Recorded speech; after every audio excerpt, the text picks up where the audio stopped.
শুভ্র তুষারে ঢাকা পড়েছে মরুর দেশ সৌদি আরবের বিস্তীর্ণ প্রান্তর।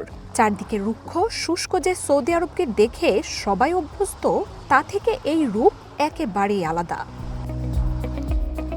তুষারপাতের এমন ছবি সামাজিক মাধ্যমে ছড়িয়ে পড়ার পর অনেকের মনে সন্দেহ দেখা দেয় তা কৃত্রিম বুদ্ধিমত্তায় তৈরি কিনা।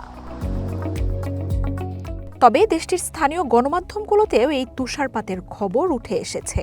ট্রোজানা পার্বত্য অঞ্চল এবং তাবুকের কিছু অংশে এই সপ্তাহেই আবহাওয়ার অস্বাভাবিক পরিবর্তন ঘটেছে। সৌদি গ্যাজেট জানাচ্ছে, তাবুকের জাবাল আল লাউজে ভারী তুষারপাত হয়েছে, ছিল ঘন কুয়াশা, তীব্র বাতাসও। বরফ ঢাকা পথে চলাচল করছে মরুভূমির জাহাজ হিসেবে পরিচিত উট।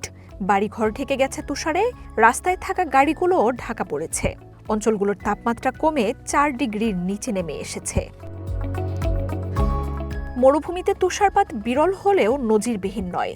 সৌদি আরবের বেশিরভাগ অংশে তীব্র গরমের মধ্যেও তাবুকের উত্তরাঞ্চলে মাঝে মাঝেই তুষারের দেখা মেলে। এই অঞ্চলটি সমুদ্রপৃষ্ঠ থেকে 2600 মিটারেরও বেশি উচ্চতায়। সৌদি আরবের আবহাওয়া কেন্দ্র কাশিম ও রিয়াদের উত্তরাঞ্চলে প্রবল তুষারপাত, বজ্রবৃষ্টি এবং প্রবল বাতাসের পূর্বাভাস দিয়েছে। জলবায়ু পরিবর্তনে বিশ্বের বিভিন্ন দেশে আবহাওয়া পরিস্থিতিতে বড় পরিবর্তন এসেছে। সাম্প্রতিককালে এর সাক্ষী হয়েছে সাহারা মরুভূমিও। রুক্ষ শুষ্ক ও বিশ্বের সবচেয়ে বড় এই উষ্ণ মরুভূমিতে গত 4 দশকে একাধিকবার তুষারপাতের ঘটনা ঘটেছে। মার্জিয়া উপমা, ওয়ান ইন্টারন্যাশনাল ডেস্ক।